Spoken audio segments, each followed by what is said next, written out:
Message sa aming isang construction worker. Umano, may nahukay siyang kayamanan sa Batangas.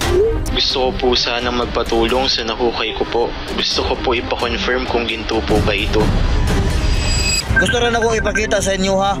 Ito ang kalakip na video na kanyang ipinadala. Kuha na ko na diri sa pangpang. May 3 figurin na parang kulay ginto Naisa yung mga figurin, no? Antique ba ni or bulawan? at maliliit na piraso ng makikinang na bato.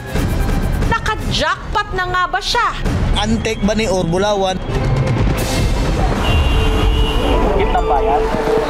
Sa kasagsagan ng pananalasa ni Super Typhoon Karina nitong July 27, nautusan daw ang construction worker na si Daryl na maghukay ng kanal sa kanilang project site sa Batangas. Bigla ko pong nahagod po yung semento.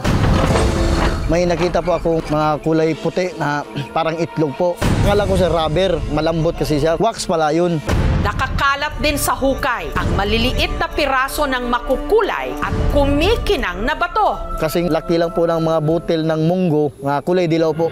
Isa-isa niya ang mga itong pinulot. Tinatanggal po namin yun lahat para makita po namin ang pinakaloob po noon.